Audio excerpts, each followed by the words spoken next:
So again, the future of integrated payments. So I think that the challenges, the issues that we face as an industry at this point, I feel like are pretty well defined. I've been talking about them for years on my podcast. And the word that I talk about the most in the industry is verticalization. And what I mean by that is, I really believe that the future of the payments industry is going to be largely driven by vertical specific solutions, and payment processing is going to be integrated into that, right? So the importance of payments is going to be taking payments and integrating it into vertical specific solutions. We had a really interesting conversation today with a point of sale company that works with gun shops. And we'll be talking about that later on when I'm doing one of my interviews. And, we had this hour-long conversation with this point of sale company about their payment processing. And, the amount of integrations that they have, because they have to handle compliance in all 50 states with gun laws, right? They have to register people that buy guns. There's, all these different things. They have a custom integration with a supplier where people can reorder the guns that they want, and there's like 15,000 varieties, and they have them all preloaded with an API that can automatically drop ship something. This kind of functionality is like mind-blowing, right? And when you see that kind of functionality, what you inevitably realize is that, that merchant in 5 years is going to be using, a vertical specific solution. There's just no way that Square is going to build out the kind of functionality that this gun shop is going to need. And then there's the payment side, right? It's like, well, it's a gun shop. Well, now we have the high risk component, right? So what do we do about that? So there's all these intricacies of each individual vertical. Now, having said that, I realize that the market isn't there yet. It's not like every vertical out there, you need to have this like highly targeted, vertical specific solution. That's not the case, right? This is not about, this is about the future of integrated payments. So when we look at this and when we talk about things today, nothing that I present today is going to say, hey, this is the replacement for the concept of the ISO. That's not what we're talking about today. In fact, hopefully here in a few months, we're going to have another event, and I'm going to talk about some new partnership opportunities that we have for the ISOs that see what I'm doing, and they want to leverage our technology. They want to leverage our concept to go after vertical specific solutions. And so we want to develop those partnerships over time. But tonight, what I'm talking about is I really want to keep merchant sales competitive. And in order to make merchant sales competitive, we have a core problem that we have to solve. And that is, if I'm an agent and I'm walking down the street, or I'm jumping on the phone, or I'm getting leads, I have this problem, and that is a growing number of verticals that I want to sell into. I can't sell them unless I have a vertical specific solution. And I'm not talking about a regular terminal that has a tip adjust. I'm talking about a deeply integrated vertical specific solution, right? So we want to bring that. Well, guess what? At the same time, there's this whole other challenge, which is the software companies, okay? Let me tell you, the hardest part about building a software company is not building the software. It's very expensive to do that. It requires a lot of expertise to do that, but that's not the hardest part. The hardest part about building a vertical specific software company is that you have to sell it to business owners. And when you have this very specific, narrow, niche that you're going after, and it's like, well, I can only sell, like in the example I just used, I can only sell gun shops. Well, how do I get my solution in front of every gun shop owner? It's not like it's easy to target these people. I can go to trade shows and things like that, but to really get that, going out there, it's like, well, I need a distribution channel. I need people with feet on the street, people calling on the phone, legacy distribution to go after these different businesses. And what I've seen in our industry, and I think the thing that has concerned me the most over the last 5 years as I look at our industry and as I talk to agents, is that our industry has looked at this change, this transition, and they've looked at it as a negative. They've looked at it as something that's like, man, I really wish we could slow down the rate of change. I really wish we could minimize the negative impact of these changes and the way business owners want to do different things. I don't like that. I want to look at it as a positive. I want to say, well, hold on a minute. The future of integrated payments is perfect. It's perfect. You're an agent, you sell payment processing, you sell business owners. Guess what? That's exactly what software companies need, right? They need that. They need you to go sell it. But I haven't seen these reseller programs emerge that are for these really specific niche companies. So what we're launching today, and I'm going to go ahead and have my guys throw this slide up. We are launching a new business. Now, this is a business I'm an investor in, so I have an ownership interest. Now, like I operate, a lot of different businesses I'm an investor in, but I'm really excited about this particular one. I'm going to introduce the CEO in just a minute. But this company is called Full Stack Payments. Okay. Now, full stack payments, the mission of full stack payments is very interesting and very different from any other payments company that you've seen out there. What we're looking to do is we're looking to go after these verticals where currently an agent is going to have a nearly impossible time selling into that vertical with the solutions that are commonly available, right? So think again, gun shops, think self-storage, which we're going to talk about here in a few minutes. We want to bring those solutions to you. And we want the agents to be able to simply pull out their phone, pull up our mobile app, schedule a demo, and be able to sell for this. So I'm not going to get into this too much more because I want to introduce the CEO of Full Stack Payments, which many of you know, Jon Shirey. So John's going to come on in here. Many of you know John from his work at ISOAMP, and I couldn't be more excited to have John as CEO. How are you doing today, John? Thanks, man. Doing great. I finally made it onto a live set with James. So been working with CC Sales Pro for a number of years, and he's kind of like kept me in the closet for a little while. So I'm finally out here on the live event with you. So let's go. Hopefully there's no reason that I kept John behind the scenes. And so, no, I'm really excited about it. So, John, again, a lot of people in the industry know you from the shows and things like that. Give us your story. How did you get into this industry, and talk about ISOAMP and that journey? Sure. So I got in the industry about 7 years ago. Prior to me getting into the industry, I was just working at a distribution center as a manager of a pretty big team. Throughout the years, we had kind of had a couple conversations about payments and what you were doing. It was always interesting. But you never really presented like an opportunity that I really wanted to take advantage of. And then about 7 years ago, you approached me with really wanting to do business together, to create a partnership to kind of grow CC Sales Pro at that time. Right. So I finally made the decision to kind of jump into payments at that point. What I thought I was going to be doing all changed within the first week of us doing business together. Oh, we have to pause and tell that story because that's too funny. So, all right, so when I first brought you on, we had a large consulting relationship, which will remain nameless, and they wanted us to recruit agents. Correct. So I hired John specifically to be able to help me recruit agents for this company and kind of work with them in partnership. And I believe it was the next day after you were hired that the CEO called me and said, hey, we're going to pause all of our recruiting efforts.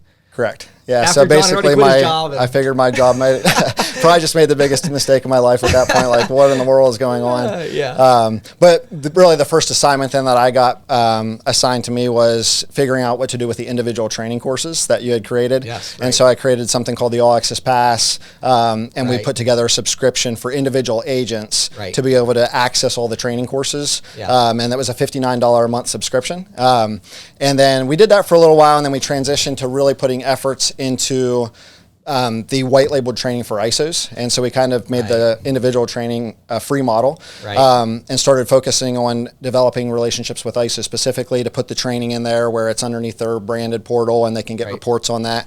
And so that's where I started really probably building a lot of relationships in the industry, is through that effort. And then about 4 years ago, we started ISOAMP. Some of the groundwork was in place a little bit before that, but I loved ISOAMP. I was basically in charge of everything.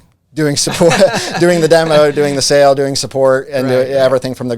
But the really cool thing with ISOAMP was being part of it from literally nothing in the ground up, and seeing it and just building a successful company. That, by the way, is still an amazing solution, still an awesome. I mean, the team over there is doing statements in seconds instead of hours. When we first started the first week, I think it was like we could do about 8 statements a day. Right. Something like that. Yeah, I remember the day when we got a statement. Like, wow, we got a statement. Somebody put a statement. Are they crazy? Like, really? But that's how I got into the industry. And then, so I'm not a part of ISOAMP anymore, but I definitely still love the team there and everything like that. But that's how I got into the space. Yeah. So for those of you who don't understand kind of my business model, I have, different businesses where I'm the investor and that so I kind of jump in, I try to found a business and try to get it going, put a lot of money into it. And then we move it on and scale it up. And John did a great job of scaling ISOAMP. So when this opportunity presented itself, and I'm like, John and I both saw some changes in the industry. Sure. And we were talking about, hey, these agents, right? We want to get them, we want to help them be competitive. And it was like, hey, the time is right for us to do something. So give us a really high level, and then we'll dive into the questions I prepared, but give us a real high level of what's the experience been like. I know it's been a few months now that you've been working with software companies and trying to develop this. What's it like kind of ISOAMP versus this new approach? It's definitely, it's been wild for one. Definitely I've been really surprised with the amount of conversations that we're able to get with, the CEOs of the companies, the software of the software companies. It's just been really exciting. It's been totally different, coming in and you're nobody, and so you got to try to figure out how to add value to their company and convince them that a partnership could be a good idea. And you have to climb the chain of, like, a lot of times reaching out on their website and just scheduling a demo, maybe even with their sales agent, and then trying to pitch them on, like, hey, get me in touch with somebody else. So it's been wild, but it's been a really good couple months for sure. Love it. All right, so I've got my list of questions here, so I'm gonna stick to my script today. That sounds good. So, all right, agent challenges. I talked about this a little bit. How do you view the challenges of the experienced agents that's out there selling today, or even the new agent, but just in the industry? What are the challenges that you see? I think when I'm thinking about agent challenges, I think before I dive into that, I'd talk a little bit about the advantages an agent has had in the years past. So when I think about an advantage, being an agent out in the field, one of the advantages is that they are local, and they can go around to their communities, the surrounding towns, and they can walk into these businesses because they're local. The second advantage is they can have face-to-face conversations with merchants, and it's like, that's pretty awesome. Another advantage is they can be an expert in payments, for these businesses. These are all things that I viewed as, like, a big advantage to being a local agent. And those things are still super, super important. And I'm not devaluing those at all, because we're literally going to build another model on top of the importance of that relationship. But they're definitely getting less and less valuable in terms of the merchant. COVID had a lot to do with that, and change of, business owners are much more likely now to see a piece of marketing material or see an opportunity that might be fit for their business. They kind of devalue a lot of times the face-to-face relationship, maybe even with an agent, and they almost view it as a negative at some point. So some of the things that were super advantageous to the agent aren't that as much anymore. Some of the challenges then that leads into the challenge is, one of the really big ones is software companies spend a ton of money on cost of acquisition. No longer is the agent just forced, and they're in this battle with other agents and trying to get these deals from, like, a saturated market from credit card processing agents. Now you have software companies come into play, and they're willing to spend thousands of dollars to get their product in front of a merchant that might buy. And one of the other really big challenges for agents is attrition. You might not be feeling it today, but I know agents that have built their whole portfolio on relationship with the agent or with the merchant.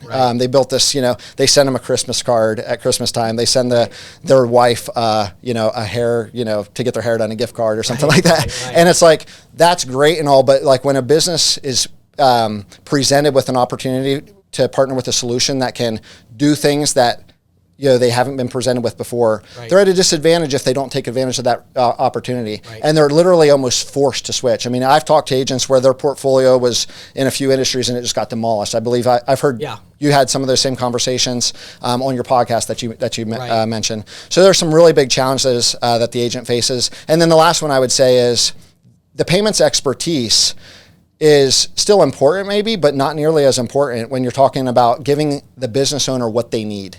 From a software perspective. From a software perspective. And you can't really be an expert in 20 different verticals of all these different solutions and know them inside it. You might be able to be an expert in a couple. But that's some of the big challenges that I see agents facing. The thing I would add to that I think is so interesting is the context of this whole conversation we're having today, is really about like 20% of the market today. In other words, today when you think about it, it's like 80% of the current market, the current ISO model is fine. Works great. Go to retail, go to restaurant, sell all day long. Fantastic. When you run across a self-storage property owner, you're screwed. When you run across a gun shop, you don't have anything for them. When you go into a doctor's office, you probably don't have anything for them. So I think what's interesting is, the idea is that I still think business owners like having the face-to-face interaction. As you said, it's an advantage. The problem is it's not an advantage that's going to supersede the advantages of a fully integrated software that's integrated into everything, their suppliers, their vendors, their marketing, their website, everything else. And so it's going to end up having a lower level of importance. Okay, so with all of that, as we see the market then changing, so we're going to, again, it's a slow transition. We're not here announcing the end of the current ISO model. We're saying that there are certain verticals that are really difficult to go after. So within that context, as agents want to go after that, how is the role of the agent going to change? Yeah, I view the role as the agent literally just as important, or maybe even more important in what we're talking about, in connecting these software companies to a solution that they actually need. Right. I like to use analogies. So if you use an analogy of like a basketball team, for example, maybe the agent out there that's just killing it is the point guard on that team, and they're dribbling the ball down the court, they're calling the play, they're moving the team around, and ultimately to make that basket and to get that point and win the game. The role of the agent now maybe is a little bit different. Maybe they're not the point guard anymore, but maybe they're the coach of the team, and they're going out in the field. They're doing some of the same things. They're involved in still trying to win the merchant account. They still want to build a residual. They still want to get upfront bonuses and things like that. But they're more of like a coach, or if maybe you're on a band and you're no longer the lead trumpeter, but you're the conductor, or something like that. Right. So it's just as important, but because you still have them advantages, like you said, where you can walk in, have the face-to-face conversations, and still end up ultimately getting a merchant account from that conversation. It just looks a little bit different in terms of not as much salesy, but still just convincing the merchant that they need something, or that you have something to offer that they should check out. Yeah. And that's really it. Yeah, the way I like to think of it too is it's like, I look at the idea of like vertical specific software. I look at it like, if you've ever been to the beach, you go to the beach vacation or something, and it's like you'll have like a big wave that comes in that you're not expecting, and it just like crushes you. To me, it's like vertical specific software solutions are going to crush everybody. Right. In 5, 10, 20 years. I don't know, at some point. And so I think, what's interesting to me is a lot of the agents, it's like they're trying to run away from the wave. And like, I got to get away. I can't sell that vertical anymore. I better go over here. I can't sell that vertical. I better go. And it's like, no, wait, you don't seem to understand. You should be the one surfing on top of this wave. Like, we have the one thing that Square doesn't have, that the software companies don't have. Like, we have feet on the street. We have people willing to make the call. We have that outbound legacy distribution. Right. So it's a huge advantage. Yeah, but it's only an advantage if you use it. Correct. Yeah, and use it the right way. And I think I remember you talking about that wave on a different one of your podcasts or something like that. I should have stole that one so I could have claimed it for myself. Right. But, yeah. All right. So we talked about the role of the agent. What about compensation? This is obviously a really hot topic. The agents, and a lot of times I talk to agents. I just had a conversation with one on my podcast that's like, this is a big deal. Like, okay, we're getting into software, but do I still make money? How do I make money? What is your view on compensation? How do you see it maybe changing and evolving over time as we have new business models? Well, we have two different pieces, which is one of the pieces is the upfront bonus, and one of the pieces is residual. One of the things that I hated for years, literally in the last 7 years, I've probably spent more time talking to agents that saw one of your videos on YouTube or something like that about payments. They would thought, man, I kind of want to get into this space, and they reach out, and ultimately I end up on the phone call with them. Right. And so I spent so much time talking, really, really good workers out of getting into the industry because they didn't want to get into it full time. Or they were thinking about it, but I was like, it's probably not a good idea. You got a solid job. Just think twice about it. Right. The industry's complex. You don't want to put in the hours to actually learn the industry and deal with all that. And I wanted Full Stack Payments to come up with a way to kind of solve that problem. My brother-in-law is actually a pastor outside of Pittsburgh, and he's always asking questions about this. And he has a lot of connections, and I'm always like, don't do this. Right. You don't want to be in the payments industry if you're not going to go in full time. And I wanted to come up with a plan where it's like, look, hey, if you know some business owners, download the Full Stack Payments app. Go in there. You can you can connect the dots and refer this business to this company, and you can make residual and you can make bonus. With upfront bonus, the reason why that's so critical is I also wanted to give a brand new agent in the industry, and I'm hoping that we can do this, give them a clear path to make $100,000 in the first year of being in the industry. Right. And that only happens with upfront bonus money. With the delay in residuals and things like that, it just doesn't build up that fast. Yeah. So I think upfront bonus money is really critical. And there's also a really big piece of satisfaction that you get when you do something and the software company does something and that results in a sale and then something hits your bank account. Right. And that keeps people going and things like that. So that's why we are passionate about trying to come up with upfront bonus plans that are going to be really helping the agents stick in the industry. In terms of the residual split, then that's what it's all about. It's all about building a long-term portfolio. Right. And so if you're making that 80% split with your ISO, that's great. Keep doing that. And you're successful at that. Keep doing that. What we're offering though is when you see these verticals that you can't currently do anything with, you're not going to get them anyway. Right. Or if you get them, you're going to lose them. You're going to lose them pretty quick. Use Full Stack Payments. We can connect the dots there. You're going to make a little bit less, but you're still actually going to make the majority of payment margin. And that's one of the things that's really interesting. I mean, the deals that we're kind of putting together, we're going to talk about that in a little bit, I think. the software company is willing to take less. We're willing to take less in order for the agent to still be able to be successful with this. So that's really important for both things. Yeah, and I think too, it's I talk a lot about lifetime value, and people don't, in the industry, I think that's the one term that doesn't get talked about enough. It's like if you're going out there and selling a deal and you're getting X split, but we know the lifetime value is 36 months, 24 months, and it's probably going to get shorter and shorter over time. Again, as that wave crashes over and more people are like, well, hey, I love Susan. She's fantastic as my payments agent. But I saw this Facebook ad, and there's this really, really specific solution for my hair salon that's going to increase my business by 40%. So I'm going to switch. So, that lifetime value is not there. Whereas when you do a deal and it's like, well, yeah, you don't get as high a split because you're sharing it with the software company. Right. But at the same time, that merchant's going to stay for 10, 12, 15 years. And so there's a lot more to that. Yep. So, okay, here we go. So let's talk about the software company. So we're going to switch gears. Okay. So we've been talking about the agents. Let's talk about software companies. You've talked to quite a few. What are their challenges? What are they facing? Well, the first one, I think I heard you talking a little bit at the beginning. The software companies are facing a challenge of getting distribution. I mean, they are typically going onto sites like Capterra and Software Advice, and it's a bidding war between software companies for the same lead, and the same lead gets sold sometimes multiple times, and they're trying to look for ways to get distribution, and that's why the role of the agent is still so important if we use it the right way.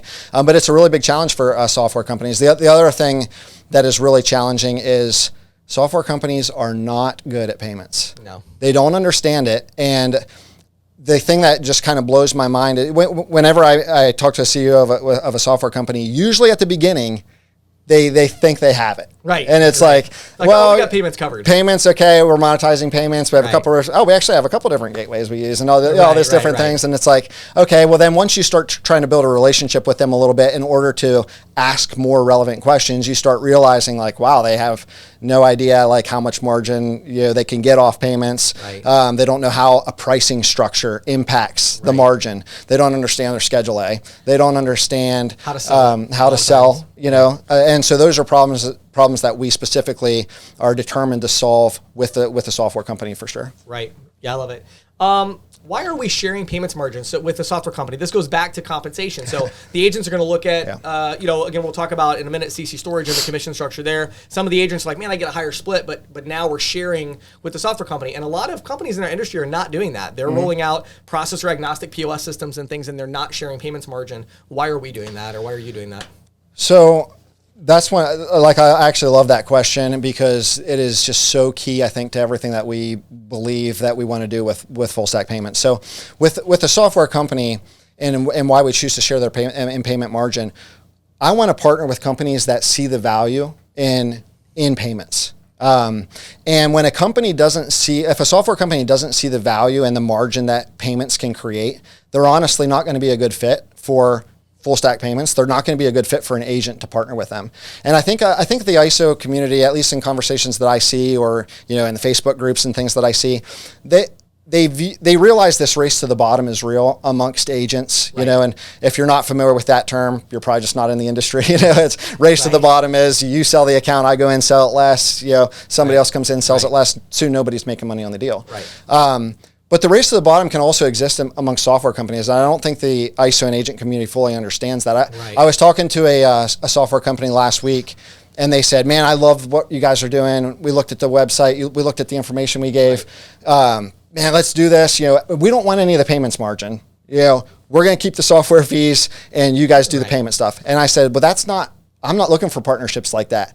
And the reason for that is because they also wanted to offer all their merchants next to nothing merchant pricing, and give them, and there's no margin on these accounts. Interchange 5 and 5. And it's if we share in that payment margin, it helps them choose maybe a differential pricing model where the merchants can pass the fees to the customer in a compliant way, or maybe even a compliant surcharge program. And it's been actually kind of mind blowing to see that when the software company realizes that those decisions impact things so much, and the fact that they're sharing in that margin and that's getting kicked back to them, it's allowing us to have those conversations and literally allowing us to change the way they're pricing merchants. And that's what allows us to be able to take a merchant or to take an agent and give them a residual split. That's what allows us to get some money for ourselves. I'm trying to make money. I'm trying to, agents that sign up with full stack payments, I want them to make money. I want them to build a portfolio. And a portfolio that's secure for a long time. I want the software companies to be profitable and actually help them. Yeah. And I guess maybe the last analogy I'll use on this is like, it drives me crazy that people define a good deal sometimes based on cost. And a lot of times a good deal is based on the product that you're buying. If I'm going to go out and buy a car and I buy a 6-year-old car for $10,000, but it has 100,000 miles on it, right. And you go out and buy a car for $60,000. It's a year old, but it has the heated steering wheel and it drives itself and has all these bells and whistles. Right. Who got the better deal? Right. Well, a lot of times it might be you. You might have the warranty. You get all the pleasures of the car and all the features that it offers. And so that's really what we're trying to do is partner with companies that have the features to where it's a good deal for the merchant to sign up with these software companies, get the payments, and there's also payment margin. Right. And it's absolutely key, to everything that we're going to be doing. Love it. All right, so we're going to talk here in just a minute. I'm going to bring Ben Shirey over and talk about CC Storage.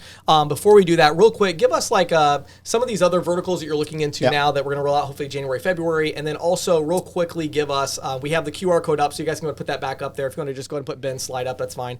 But we're going to have the QR code up so they can get the QR code and they can download the app. So talk about what verticals and then how do they sign up to, and again, I want to be really, really clear about this. This is not you saying, I want to leave my ISO and sell for full stack payments. Yeah. We are not competing with your ISO. We are not doing that. This is not that at all. This is us saying you're still going to send, right now you're going to send literally 99% of your deals to your ISO. And we're saying when you run across a self-storage facility, pull the app out and schedule a demo. Next month we'll have a few more verticals, and each month we'll add more of these really specific niche verticals in there. So talk about what verticals you're looking into and how they sign up. And the other thing with that model is, if an agent's just trying to sign up with full stack payments and send us their individual merchant accounts and send us the restaurant, and it's like, we won't take them. I'm not doing that. I literally have already told multiple people that kind of found out what we're doing. It's like, I'm not trying to board merchant. We're not positioned for that, and that's not what we're trying to do. That's a distraction at this point. Right. So we're not trying to do that. But other verticals, one of them obviously you mentioned that the gun store. I mean, that is such a cool solution. Which I'm a gun guy. I like to hunt and everything like that. And it's like, I'm not, and I was still really excited about it. So it's we're working with a company that's going to bring a solution for doctors in the medical field. Right. And the coolest thing about this partnership is they can take a relationship with like maybe your local doctor or something like that, and they can literally work that relationship to get a few of the mids that they're connected with all the way up to the hospital level. Right. I mean, absolute massive life-changing accounts. Massive accounts. You get a couple of them, and you're good. You're on the beach. Take me on a trip with you to the beach, and I'll go with you. And we're working with a field service provider that just has amazing software for field service for your plumber, your electrician, your flooring store, things like that. Right. A gym software, a spa software, some of those verticals. So a couple of those things. So January, 2025 is just going to be like crazy year. Just so fun. I'm just so excited to kind of roll out these partnerships and get this thing going. Yeah. So we're really looking forward to 2025. Awesome. And then again, QR codes on the screen. If they have the app, the native app, it's done in both Apple and Android. I think it's still not in Android just yet. Right. Yeah. So talk about that when they download this app. What are they downloading? Like what do they need? So an Android will be live hopefully within a week. It turns out that it's actually a lot harder to get an Android. App approved than we realized. With Apple it was really easy, and with Android it took a little bit longer. But basically, when you go into the Full Stack Payments app, you'll download the app. Right away, you'll be able to see CC Storage listed as a featured software partner. Right. And you'll be able to see kind of everything that's in the app in terms of other industries that we're kind of like are in the process of releasing. You can actually click on CC Storage and see details about CC Storage specifically with a little video about like some of the features that they have. One thing that I wanted to bring up with how the app works, you can't actually schedule a demo for CC Storage until you complete the agreement with Full Stack Payments. Right. I worked so hard to try to come up with the simplest agreement. You know this from all my times. Yes. Agreements is probably one of the things that I hate the most. And so I tried to work really, really hard with our attorney to get the relevant information into the agreement. Yeah. But our agreement is structured differently. So the agreement basically just says you're coming in, you're working with Full Stack Payments, and you're connecting software companies to merchants. Right. And as a result of that, you're going to get residuals and you're going to get bonuses, and then you can see the Schedule A cost. Then each individual software company has their own fee structure, and you have to agree to that fee structure before you can schedule the demo. Right. So with CC Storage, you'll see your residual split. You'll see the upfront bonus. It's more a change in upfront bonus because CC Storage, I'll let Ben talk about that here in a minute, but it's like they offer a bonus of $1 per unit. So if the facility has 500 units, you get a $500 bonus, or the bonus structures are going to look a little different. So you agree to that, and then you can schedule demos. The really cool thing, after you schedule that demo, you get notified of how the demo went right back in your app. You're going to be able to see residuals and things come right back through the app and things like that, and then we get you paid. So really cool stuff. Yeah, so it's funny, like John's doing day-to-day operations, so there's a few things that I really care about with the business, and one of them I really cared about so much was I really feel like the agents don't have a great app, and so my big thing was like, man, I want you as an agent, I want you to just be able to pull your phone out, and then everything that you need to do should be right there. There's nothing a merchant sales agent does that they should not be able to do from a native app on their phone. That's my opinion. Right. And so I've been really pushing hard for that, and I love what we have a lot of developers over there, of course, and so they built some really cool stuff. So, John, this is awesome. So, thank you so much. Really looking forward to working with you in 2025. Awesome. We'll shake hands on this, and then I'm going to get Ben in Appreciate here. It. And John's going to come back in a little bit. Oh, by the way, if you want to reach out, John at Full Stack Payments, JON without an H. So John at fullstackpayments.com. You can reach out, ask questions, or whatever you need. Love it. All right. Awesome. Thanks, John. What's up, Ben? James, how are you? So I don't know how many in our audience know you. They've heard me talk about CCStorage all the time. Right. So maybe you could start by just introducing yourself a little bit and talk about your journey to starting into CCStorage and what you're doing today. Yeah, so first of all, thank you for having me on the event today. Super excited about the partnership with Full Stack Payments and what that's going to be able to do for CCStorage. And so, thank you for having us or me on the show today. My journey into CCStorage was a little bit, I bounced around between a couple of different industries. We partnered together years ago on some different things. And so then you presented an opportunity to me in 2023. I think it was around I was trying to remember when that was. In March of 2023 with this opportunity with self-storage. And so I started looking into the industry. Right. And, probably to most listeners to this event, self-storage is very boring. And I was like, what am I going to do all the time trying to develop software for a self-storage facility? Right. It turns out it was much more complex than initially looking at it from the outside was. And so, looking at just some of the data that we had, there was some, a customer from 2018 that you had built some invoicer for. There was some recurring payments. The developer, James Shepard, decided that he would build a self-storage management system, having very little skill and very little time, and it was a fantastic solution. Absolutely. It was not PCI compliant. It broke every day, and despite all of those hurdles, the business was still there processing. They were still paying us 5 years later. Right. And so we started looking at that and we're like, wow, that's crazy. Right. Well, then also right around, that time, self-storage was just blowing up. Right. The industry was booming. A lot of that was caused by COVID. And so additional tech was moving into self-storage. Owners were looking to automate their facilities a lot more. Right. And so the requirement for storage facilities to be able to use a management software was, increasing every day. And so we started to, most of 2023, I spent interviewing owners, doing research and development for features and stuff that we needed to have there. Right. And we mainly spent 2023 just building out the essential things that we needed to support these types of businesses. Right. Which again, it seems like there's a lot more there than we initially thought. Right. Well, and I think too, let me just kind of clarifying as we transition from interviewing John to interviewing you. So CCStorage is our first ISV. I own them. Spoiler alert. Actually, I don't. I'm the lead investor now. We have other investors, but anyway. So I have an equity stake in CCStorage. Have funded it from the beginning. And so obviously we built all of our technology. One of the reasons I started CCStorage is because I wanted to understand the ISV world and all of that. So what we're going to talk about is we're going to talk about payments in the self-storage industry and how you can build a residual portfolio, 100% dual pricing, by the way, actually triple pricing, which we'll talk about. I don't have a name for this yet, but anyway. It's still different. Differential pricing. It's differential pricing, all right. We'll talk about that, but it is a very, very lucrative opportunity, and we're going to get into all that. So, all right, what is a self-storage property, and what is self-storage management software? Obvious question. So at a high level, Americans love junk. Okay. Right? So we all love our stuff, and there's not enough space left in the United States for us to all keep increasing. All of our stuff. Right. So self-storage is an obvious place to put it. It also supports things like businesses that need additional space where they don't have warehouses. Right. Distributors use them for additional warehouse spacing and things like that. So there's a commercial side to self-storage as well. 95% of the market is still individually owned. Got it. Yeah. Individually rented. Yeah. And so self-storage as a whole, you drive down the road, you see these units along the side of the road or these buildings with garage doors all over them. Right. And that's the self-storage facility.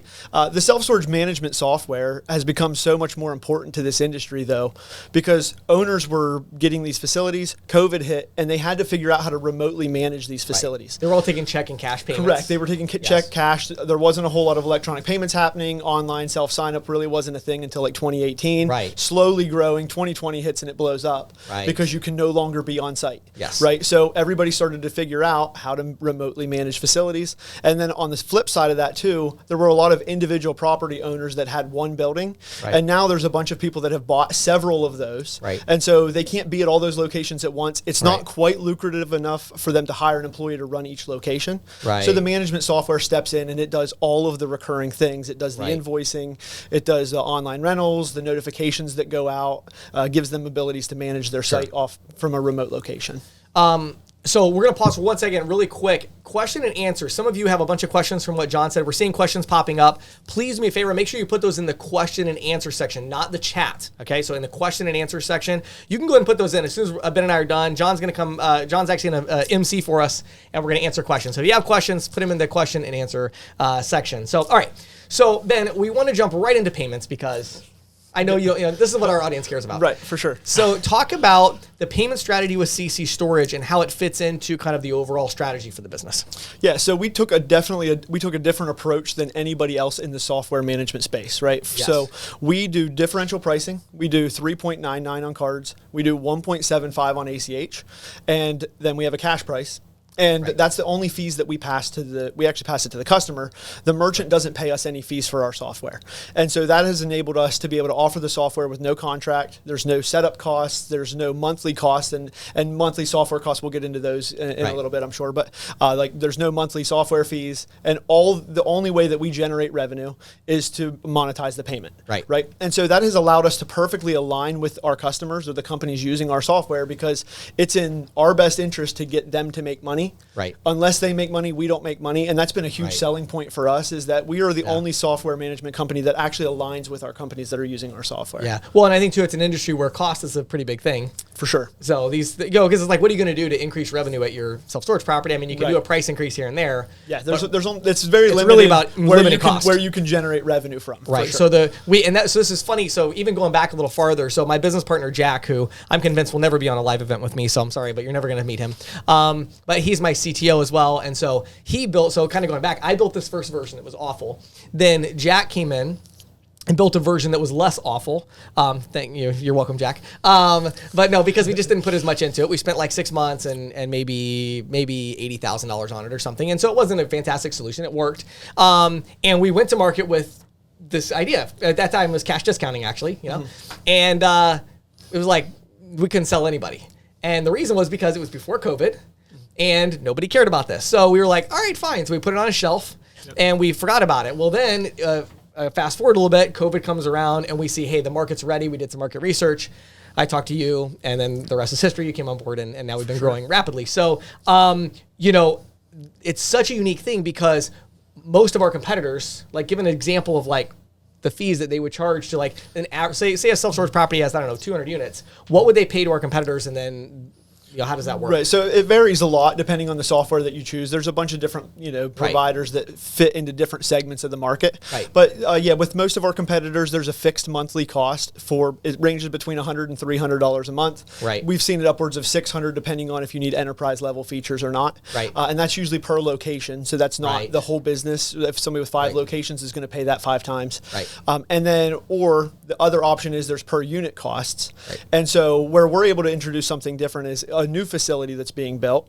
Nobody's renting from them yet. Right. If they go with one of our competitors and they're building 300 units, they're paying on 300 units day one. Right. With us, they pay as they fill up. And so until they hit stabilization, they're only paying on a portion of those units. So there's a lot of alignment there with the companies using our software. And I just wrote an article for the SSA, which is like the self-storage magazine. And I was highlighting in 2018, the rental move-in rates were the exact same as they were in 2024. And so the reason that that's important is because everything else has gone up significantly since 2018. Right, in terms of how expensive it is to operate these facilities. So the cost is becoming more and more an issue. Right. And they can't just lower their rates or raise their rates because people won't move in. Like, the rates are set by the market around you. Right. And so there's only so much stuff. So many levers you can pull. Yeah. Yeah. So, the short version for the agent that wants to build this, the pitch is you go to a self-storage property owner and say, how would you like to pay nothing? Like, there's no software fees. You don't pay for payment processing, as you all understand dual pricing, right? So we're implementing all that in a compliant way, I might add. We've taken great pains. We actually were just talking to an attorney recently, making our case. And yeah, very compliant solution. But again, it's a dual pricing setup where you make money on ACH and card processing. So it's very lucrative for the agents building their portfolios. Couple other questions for you real quick. So any other key features that you want to just mention? Again, these would be, if I'm an agent, I know nothing about this. I find a self-storage property owner at my local Rotary Club. Right. And I want to say, well, we have a software that does what? What are the key things that I should say? So some of the key ones that always come up when we're demoing is, you want to make sure that we can automate the facility. So our software enables you to have gate access controls where when a tenant signs up online, we pass them a gate code and we enable the gate to open. And so we have integrations already in place, which is an enterprise level feature that other companies are charging hundreds of dollars for, and we include that at the 3.9%. So that's always a big one, is the automation. Again, the owners love being hands off. So that's always their pain point, is how can you get me out of the facility more, but still make sure my facility is operating well. So we do the online rentals, we provide websites, those things come up a lot. And then on the management side, we provide site maps, which enables them to overview, look at the facility and see the status of every unit. And so that way they can quickly and efficiently manage their facility. I love it. Just really quickly, you have to tell the story about the local guy. Oh, yeah, that was crazy. Really quick. So we had a local company that we had set up back in January, and then he kind of ghosted us. We put all of his units in, we built his site map, and so his account was ready to go, and it wasn't time for him to move forward. He was busy with other things, and he put it off. So fast forward to October, he calls me, and he's like, hey, I just want to tell you a story. I was driving down the road, and I was going past one of my facilities. He has like 5 remote locations. He was driving past one, and he said he saw a lock on a unit that wasn't rented. So he pulls over, and he's like, what in the world? This isn't supposed to be rented. He cuts the lock off. There's a suitcase inside of the storage unit. Looks at it, it has a name tag on it. He calls the phone number, and the guy starts yelling at him, and he's like, hey, you can't cut my lock off. I paid for that unit. Like, that's my stuff. And he's like, well, I don't have any record of you paying for that stuff. Well, here, the person found his units online, because we produce pages for their units as they're being set up with our software. He found their online rental page, went in, signed the lease, made his payment online. And so then, the owner ended up giving him another lock to put back on the unit. And then the next day, so he called me, and then the next day he called me again, and he's like, hey, somebody else just rented another unit online. I think it's time for me to start taking this a little more seriously. And so he's set up with us now. Now he's one of our passionate customers. And he's always contacting me with additional features and things like that he'd like to see. So it was pretty crazy.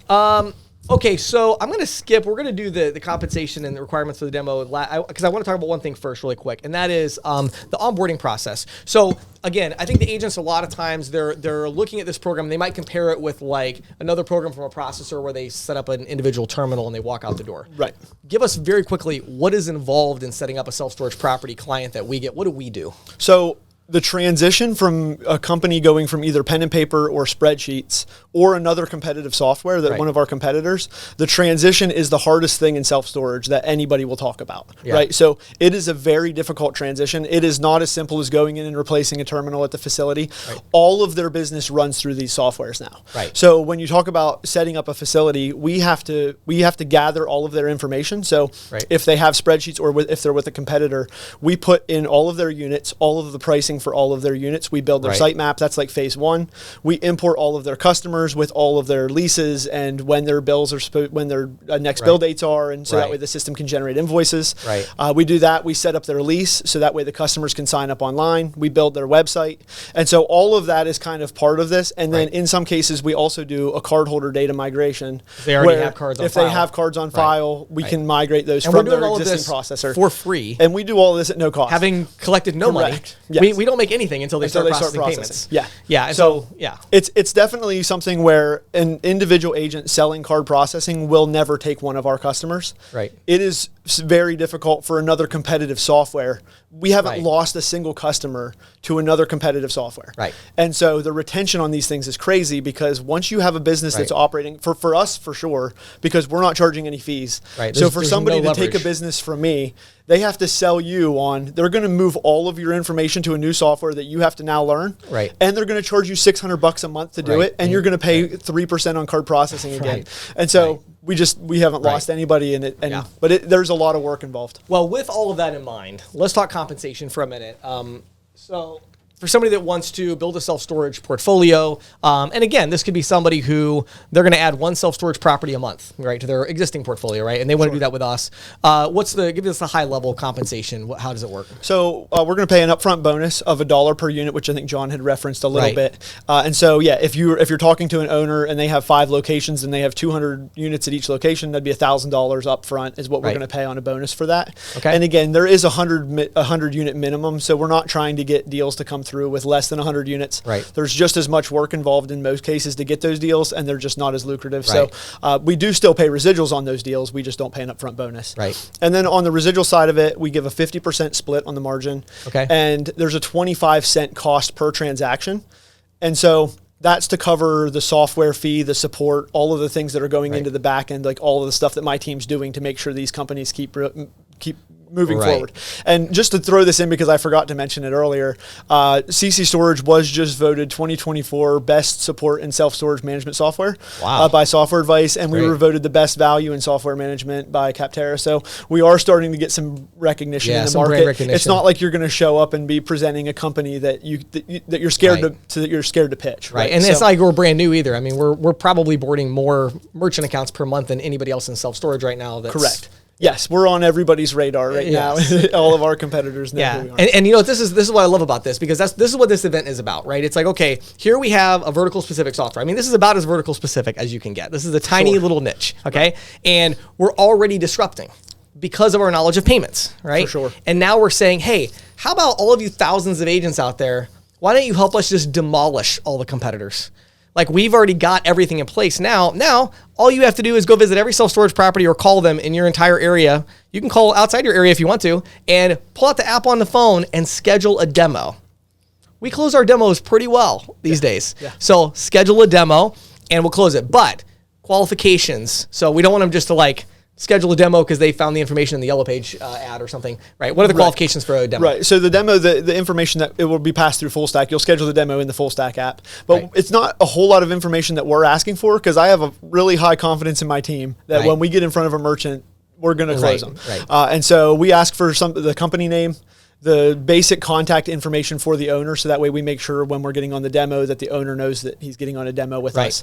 Owner, or in most cases, we'll even demo a manager. The sales process takes a little longer if you can't get the owner and you get the manager, because again, we're still fine with demoing it because we've been able to figure out how to work that chain to where the manager takes it to the owner and says, hey, I found a solution that can save you a ton of money, and they love pitching it. So trying to get an owner, manager, we need their contact information, the phone number, just so we can verify the demo, and then we ask for the number of units that's going to be on the demo. Right. And again, if it's less than 100 units, they don't get the upfront bonus. They still can get residual, but we're trying to stick at 100 and above. Correct. For everybody's benefit. For everybody's benefit. Yeah. I mean, if you get into a facility with less than 50 units, they're not going to be processing cards as high of a rate. Sure. So, the 200 to 300 units is really where we're seeing the best results in terms of, 70% of their customers are coming in paying with card right off the bat. Right. And so there's immediate profit there versus some of these smaller ones. We have to do a lot of work to get them to start processing cards. And I mean, these are some really profitable deals. I mean, for those that haven't done the math in your head, I mean, you get like 1,000 unit facility. Yeah. Well, what's the average ticket was $114 was our average ticket. And what's our average margin at scale with those?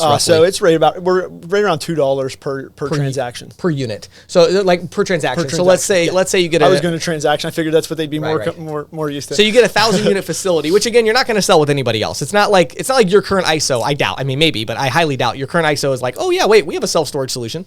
So you're not going to sell them anyway. So you get them 1,000 units. We're generating $2,000 a month in margin. You're getting 50% split. You're getting $1,000 a month, and you're going to get that $1,000 a month probably for the rest of your life. Like they're never going to cancel. We have all those cardholder information is stored. And again, remember the role of the agent, which we talked about with John. We are doing all the work. You're scheduling a demo. we are closing the sale. We require payments. So we always sell the payments. We're actually good at selling payments, unlike some of our other clients that we're working on that we have to sell the payments for them. But anyway, that's another live event. But we're really good at selling payments. And again, they're going to stick around and we're going to do the setup for them. We do everything and it's free. You're literally going in and pitching something that costs absolutely nothing, which all of us, let's admit, we're pretty good at that with dual pricing. We've gotten good at that pitch and you get to use that pitch, but including this fantastic software. So I know. And one other thing on that too is when you go in and you pitch differential pricing or dual pricing, there's no cost. That is something that if that piques the owner's interest, there's no other solution in self-storage that they can go to for that. Yep. None of our competitors can do it. None of them are compliant in what they tell their customers to try to do. And so we've heard some crazy things that they were telling people, so they haven't figured it out. Yeah, I love it. All right, so here's what we're going to do. Jon, who is now behind the camera, Jon's got his mic, I think, back there. So Jon is going to MC our Q&A and give us some questions. We'll probably go a little bit after our scheduled end time. So if you need to jump, just make sure and click the QR code. My team's gonna pull up the slide there. There's a QR code. If you're on Apple, just go ahead and tap on that now. Download the mobile app. You can complete the agreement. Again, you can read through it as Jon said. We went out of our way to make it the cleanest agreement in the industry. There's literally nothing to redline, in my opinion. I mean, if you have a question, reach out to Jon, but you can go through and take a look at that. And then again, you go into CCStorage and agree to the terms there for the compensation, and then you can schedule a demo.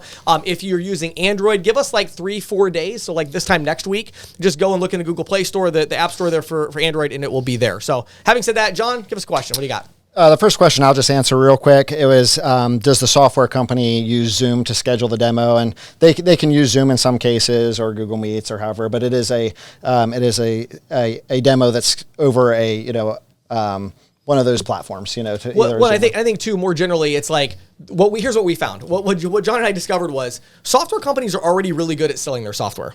Some of them use Zoom, some of them use something else. It depends on their vertical, right? Some verticals, you can't get somebody on a Zoom, so they'll use a Google Meet or they'll just call them. They're good at selling their software, so we're not trying to change anything about what they're doing. We're just sending them leads that they otherwise wouldn't get, and we require them to put these deals on our payment rails so that we can give you residual. So. One of the questions, James, then is if somebody said if they're an agent with an ISO, how can they do this? Yeah, so if you're an agent with an ISO, what you do is you go download this app. You continue to sell most of your deals with your current ISO. I'm not trying to steal you from your ISO. These are deals you're not going to get.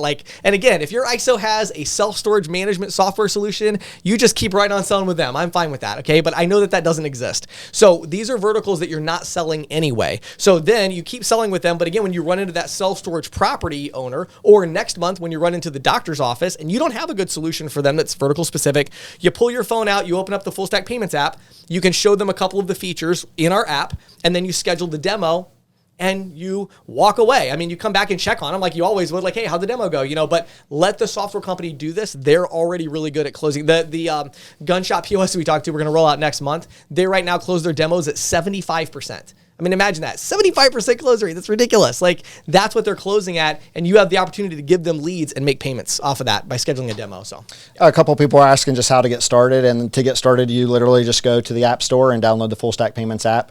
And get started right away. So if you need additional questions on that, you can reach out to Jon at Full Stack Payments. Yep. Just download the app. The QR code's on the screen. You can use that. And again, if you have an Android, you can't download the app yet. Try again next week. But just go in there and search for Full Stack Payments. It'll pop up. It's already done. It's just waiting on final approval from Google. Andrew asked an interesting question. Can I be involved in the sales process? Yeah, so the answer to that is it depends on the software company. But as a general rule, no. And here's what I mean by that. We're not selling payments anymore. We're selling software, okay? And so again, these software companies are already really, really good at what they're doing. So here's where your involvement comes in. You schedule the demo and the person doesn't show up to the demo. Go back and build more of a relationship and say, hey, I saw you didn't show up for the demo. And again, in the app, you'll see that. In the app, the software company will update it. We have this is what we've been building for the last year, okay? So you're gonna know what's going on with your lead. And you'll see, demo was completed or demo wasn't completed. They didn't show up. Go back and say, hey, I noticed you didn't show up for that demo. What's going on? And you reschedule the demo, okay? So you got to get them on the demo. Then the other part is going to be the payments piece. there are going to be times, and we run into this with CC Storage, where it's like, man, they needed a bank statement or whatever because it's a huge facility and there was some underwriting requirement. We're going to be updating those notes in the app so you can go back on the payment side and say, hey, I saw you got that software. Fantastic. Any questions about the payment side? I saw you needed to upload something. So again, you want to be there like John. Even I like his analogy of the coach. It's like you're like the project manager helping to push things forward, but you don't want to get in the way of the software company. They're already really good at what they do. We had a couple questions on what hardware that these companies use, and also is the same gateway used every time, and how that works. Yeah, and the answer is it depends. So again, very, very customized approach, right? So some of our software vendors, so to be clear, we are primarily, working with FluidPay on the gateway side, which we've white labeled. I'm not making that a secret. We've talked about that. I've had them on the podcast. So big shout out to FluidPay, fantastic partners, great solution. So we have that white labeled, and we took that another step, and we built our own entire underwriting, mobile app, dashboard. Like we built our own experience. But on the gateway side, we have them. We also have a deal with Deja Vu. I've had Moni on the podcast many times. Fantastic company, great tech solution. So we tend to lean on those. But here's the thing.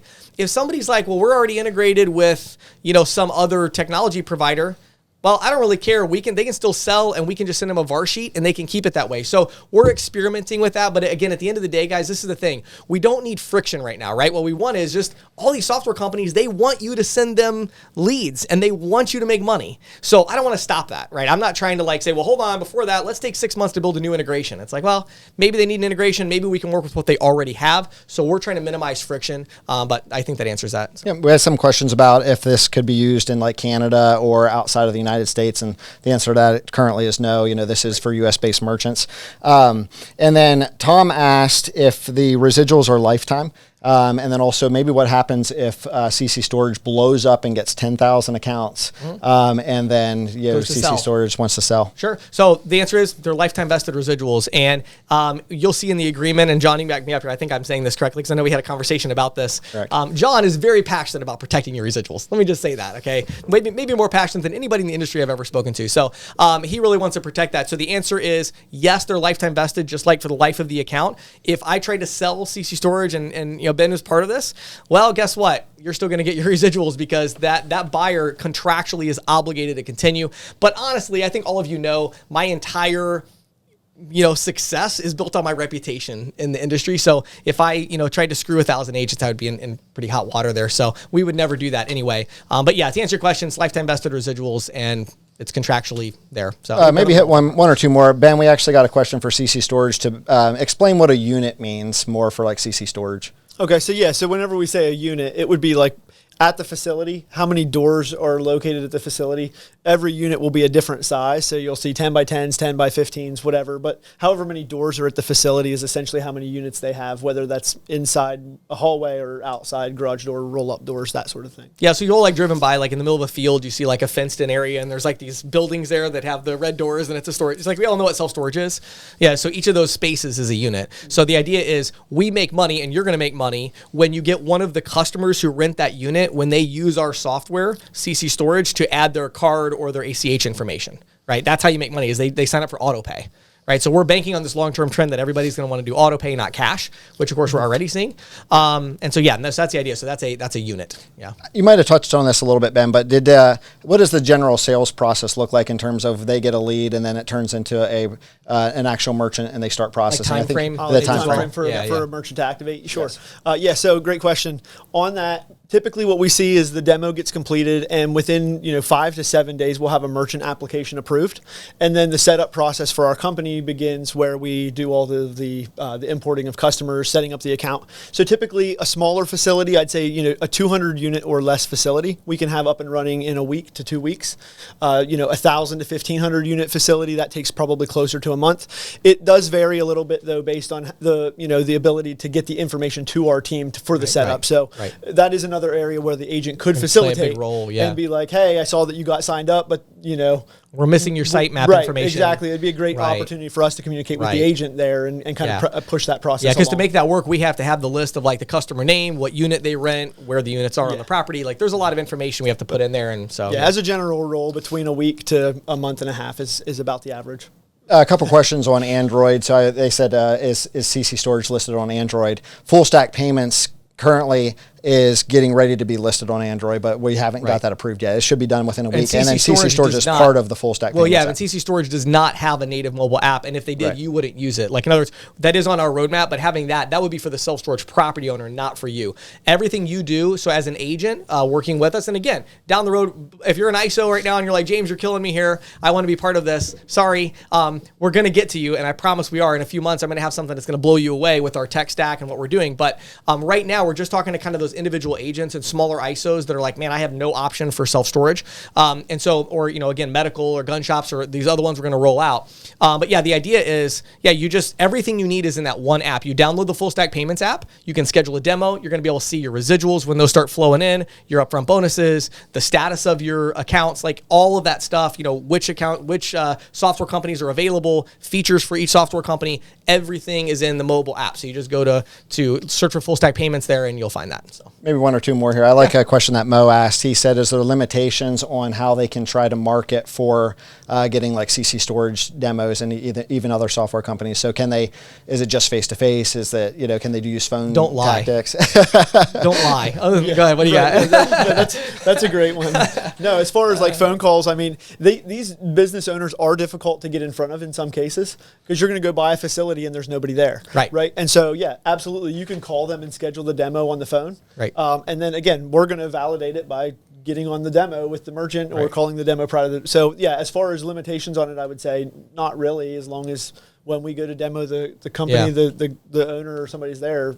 And again, I would say too, like if you're asking like, oh, can I run like Facebook ads or a TikTok campaign or something? It's like, if you want to do something like that, just check in with John and John will talk to Ben and we'll work it out. Cause obviously to be clear, I'm not saying not do that. I'm saying fantastic, go for it. But let us work with you because our team can even make some graphic designs for you. And like, we want to make sure it's right. We don't want you to go out there and again, we just don't lie. So don't put something out there and then it's like, well, that's not even true what you're saying. So just work with us on that kind of stuff. But yeah, I mean, if you have a way to bring us business, let's go. Yeah. One of the cool things that we're also doing there is you can actually schedule a demo for CC Storage at any time.